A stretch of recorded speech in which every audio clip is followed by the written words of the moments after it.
Hi guys, welcome back to my new vlog. So ಇವತ್ತಿನ vlog ವಿಶೇಷತೆ ಏನು ಅಂದರೆ, ನಮ್ಮ ಊರಲ್ಲಿ ಒಂದು ಸೇಲ್ ಬಂದಿದೆ. ಹ್ಯಾಂಡ್ಲೂಮ್ ಸೇಲ್ ಅಂತ ಹೇಳಿದ್ದಾರೆ ಇದರಲ್ಲಿ. ಬಟ್ ಎಲ್ಲದೂ ಹ್ಯಾಂಡ್ಲೂಮ್ ಇಲ್ಲ, ಕೆಲವೊಂದು ಫ್ಯಾನ್ಸಿ ಐಟಮ್ಸ್ ಕೂಡ ಇದೆ. So let's check out the sale with my sister.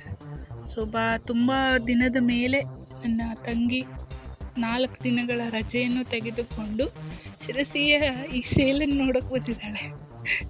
ತಮಾಷೆ ಮಾಡ್ತಾ ಇದ್ದೀನಿ. ಈ ಸೇಲ್ ನೋಡೋಕೆ ಬಂದಿಲ್ಲ, ಜಸ್ಟ್ ರಜೆ ಸಿಕ್ತು ಅವಳಿಗೆ, ಬಂದಿದ್ಲು ಊರಿಗೆ. ಸೊ ಅವಳು ಬಂದ ಟೈಮಲ್ಲೇ ಸೇಲ್ ಇದ್ದ ಕಾರಣದಿಂದ ನಾವು ಹೊರಗಡೆ ಬಂದಿದ್ದರಿಂದ ಸೇಲ್ ಕಾಣ್ತು ನಮಗೆ. ಸೊ ಅದಕ್ಕೆ ಹೋದ್ವಿ. ನನ್ನ ತಂಗಿ ಇಲ್ಲಿ ಟ್ರೈ ಮಾಡ್ತಾ ಇದ್ದಾಳೆ ಹೆಡ್ ಬ್ಯಾಂಡನ್ನು. ಚೆನ್ನಾಗಿ ಕಾಣುತ್ತೆ ಅವಳಿಗೆ ಅಲ್ಲ, ವಿಡಿಯೋದಲ್ಲಿ ನೋಡಿದ್ರೆ ಗೊತ್ತಾಗುತ್ತೆ, ಹಾಗೆ ಅನ್ನಿಸ್ತಾ ಇದೆ. ಸೊ ತುಂಬ ರೀತಿ ಐಟಮ್ಸ್ ಇದ್ದಾವೆ. ಎಲ್ಲದು ಈಗ ನನಗೆ ಸ್ಪೆಷಲಿ ತೊಗೊಳ್ಬೇಕು ಅಂತ ಏನು ಅನಿಸ್ಲಿಲ್ಲ, ಯಾಕಂದರೆ ಇನ್ನು 2 ತಿಂಗಳ ನಂತರ ನಮ್ಮ ಫೇವ್ರೇಟ್ ನಮ್ಮ ಊರಿನ ಜಾತ್ರೆ ಇದೆ. ಸೊ ಎಲ್ಲದು ಜಾತ್ರೆಯಲ್ಲಿ ಬಂದೇ ಬರ್ತದೆ, ಇನ್ನೂ ಕಡಿಮೆ ರೇಟಲ್ಲಿ ಬರ್ತದೆ. ಇಲ್ಲೆಲ್ಲ ತುಂಬಾ ಕಾಸ್ಟ್ಲಿ ಹೇಳಿದ್ದಾರೆ. ಒಂದೊಂದು ಡ್ರೆಸ್ಗೆ, ಒಂದೊಂದು ಐಟಮ್ಸಿಗೆ ತುಂಬ ಅಂದರೆ ತುಂಬ ಕಾಸ್ಟ್ಲಿ ಇದೆ. ಇಲ್ಲಿ ಹ್ಯಾಂಡ್ಲೂಮ್ ಅಂತ ಹೆಸರಿದೆ ಇರೋ ಕಾರಣಗಳಿಂದ. ಸೊ ಟ್ರೈ ಮಾಡ್ಬೋದು, ಏನೂ ತೊಂದರೆ ಇಲ್ಲ. ನಾನು ನನ್ನ ತಂಗಿ ಜೊತೆ ಹೋಗಿದ್ದೆ, ನನ್ನ ತಂಗಿ ನನಗೆ ತೆಗೆಸ್ಕೊಡ್ಲು. ಸೊ ಓಕೆ, ಬೇರೆಯವ್ರು ತೆಗೆಸ್ಕೊಟ್ರೆ ಈಗ ಕಡಿಮೆನೇ, ಬಟ್ ನಾವು ಹಾಕಬೇಕು ಅಂದ್ರೇ ದುಡ್ಡು ಇಷ್ಟೆಲ್ಲ ಜಾಸ್ತಿನಾ ಅಂತ ಅನ್ನಿಸ್ತದೆ. ಸೊ ಸ್ಟಿಲ್ ಓಕೆ, ಪರವಾಗಿಲ್ಲ. ಸಣ್ಣ ಪುಟ್ಟ ಐಟಮ್ಸ್ ತೊಗೊಳ್ಲಿಕ್ಕೆ ಏನೂ ತೊಂದರೆ ಇಲ್ಲ. ನೋಡ್ಕೊಂಬರ್ಲಿಕ್ಕೆ, ಸ್ವಲ್ಪ ಟೈಮ್ ಪಾಸ್ ಮಾಡಲಿಕ್ಕೆ ಸ್ವಲ್ಪ ಚೆನ್ನಾಗಿದೆ.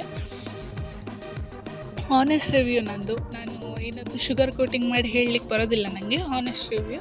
ಸ್ವಲ್ಪ ಕಾಸ್ಟ್ಲಿ ಇತ್ತು, ಬಟ್ ಸ್ಟಿಲ್ ಓಕೆ. ಕ್ವಾಂಟಿಟಿ ಎಲ್ಲ ಚೆನ್ನಾಗಿದೆ ಇಲ್ಲಿದು. ಸ್ವಲ್ಪ ಜಾಸ್ತಿ ಚಾಯ್ಸಸ್ ಜಾಸ್ತಿ, ರಶ್ ಕಮ್ಮಿ ಇರ್ತದೆ. ಏನಾದ್ರು ತೊಗೊಳ್ಬೇಕು ಅನ್ಸಿದ್ರೆ ತೊಗೊಳ್ಬೋದು. ಎಲ್ಲ ಕಡೆ ಬರ್ತದೆ ಸೇಲು, ನಮ್ಮದೇನು ಹೊಸದಲ್ಲ.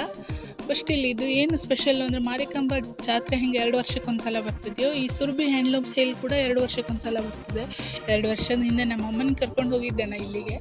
2 ವರ್ಷದ ನಂತರ ತಂಗಿ ಜೊತೆ ಹೋಗಿದ್ದೀನಿ. ಲಾಸ್ಟ್ ಟೈಮ್ ಕೂಡ ತಂಗಿ ಇದ್ದರು, ಬಟ್ ಈ ಅಂದರೆ ಅವಳು ಕೆಲ್ಸಕ್ಕೆ ಹೋಗ್ತಿದ್ಲು, ಅದಕ್ಕೆ ಅವಳು ನನ್ನ ಜೊತೆ ಬಂದಿರಲಿಲ್ಲ. ಬಟ್ ಈ ಟೈಮು ಅಮ್ಮ ಇಲ್ಲ, ಅಮ್ಮ ಬರೋಕ್ಕಾಗಲ್ಲ. ಮನೆ ಇಲ್ಲ, ಏನು ಮಾಡೋದು. ಸೊ ನಾನು ನನ್ನ ತಂಗಿನೇ ಎಕ್ಸ್ಪ್ಲೋರ್ ಮಾಡಿದ್ವಿ ಈ ಸೇಲ್ನ. ಅಂಥದ್ದೇನು ಹಿಡಿಸ್ಲಿಲ್ಲ. ನಾವು ಆ್ಯಕ್ಚುಲಿ ನೆಕ್ಸ್ಟ್ ಡೇ ಹೋಗಿ ತೊಗೊಂಡ್ವಿ 2-3 ಐಟಮ್. ಸೊ ನಾನು ಆಗಲೇ ಹೇಳ್ದಂಗೆ ನಾವು 2-3 ಐಟಮ್ಸ್ನ ಆಮೇಲೆ ತೊಗೊಂಡ್ವಿ, 2 ದಿನ ಬಿಟ್ಟು ಹೋಗಿ ತೊಗೊಂಡ್ವಿ. ಸೊ ಅದರಲ್ಲಿ ಅಫ್ಕೋರ್ಸ್ ಕಿವಿ ಜುಮ್ಕೆ ಬಂದೇ ಬರ್ತದೆ, ಕಿವಿಯೋಲೆ. ಸೊ ಅವಳು 2-3 ಐಟಮ್ಸ್ ತೊಗೊಂಡ್ಳು, ಯಾಕಂದರೆ ಊರಿಂದ ಹೊರಗಿರ್ತಾಳಲ್ಲ, ಅಲ್ಲಿ ಅವಳಿಗೆ ಸಿಗದೆ ಇರೋದನ್ನು ಇಲ್ಲಿ ತೊಗೊಂಡ್ಳು ಅಷ್ಟೇ. ಬಟ್ ಇದೆಲ್ಲ ನಾವು ತೊಗೊಳ್ಳಿಲ್ಲ, ಫೋಟೋಸ್ಗೋಸ್ಕರ ಹೊಡೆದು ಹಾಕಿದ್ದೀನಿ. ಸೊ ಇಷ್ಟೇ ವ್ಲಾಗ್ ಅಂತ, ಏನು ಸ್ಪೆಷಲ್ ಇರಲಿಲ್ಲ, ಒಂದು ಸೇಲ್ ಇನ್ ವ್ಲಾಗ್ ಅಷ್ಟೇ. ಬಟ್ ಸ್ಪೆಷಲ್ ಏನು ಅಂದರೆ, ತಂಗಿ ಜೊತೆ ಹೋಗಿದ್ದೆ. ಅವಳು ಯಾವಾಗೂ ಸಿಗೋದಿಲ್ಲ, ಅವಳು ವರ್ಷ ಪೂರ್ತಿ ಕೆಲಸ ಮಾಡ್ತಾ ಇರ್ತಾಳೆ. ನಾನೇ ಕೆಲಸ ಕರೆಯಿಲ್ಲದೆ ಖಾಲಿ ಮನೇಲಿರೋದು. ಸೊ ಅವಳು ಅಪರೂಪಕ್ಕೆ ರಜೆಗೆ ಬಂದಾಗ ಅವಳ ಜೊತೆ ವ್ಲಾಗ್ ಮಾಡಿರೋದು. ನಾನು ಲಾಂಗ್ ವ್ಲಾಗು ಕೂಡ ಮಾಡಿಲ್ಲ, ಯಾಕಂದರೆ ನಾವೆಲ್ಲೂ ಅಂಥ ಸ್ಪೆಷಲ್ ಎಲ್ಲೂ ಹೋಗಿದ್ದೇ ಇಲ್ಲಾಗಿತ್ತು. ಸೊ ಇಲ್ಲಿದ್ದು ಕೂಡ ನೆನಪಲ್ಲಿ ಉಳಿಲಿ ಅಂತ ಹೇಳಿ ವ್ಲಾಗ್ ಮಾಡಿದ್ದು. 4 ದಿನ ಹೇಗೋಯ್ತು ಅಂತಲೇ ಗೊತ್ತಾಗಿಲ್ಲ, ತಂಗಿ ಬಂದಿದ್ದಕ್ಕೆ, ತಂಗಿ ಜೊತೆ ಇದ್ದಿದ್ದಕ್ಕೆ. So see you in next video guys, bye.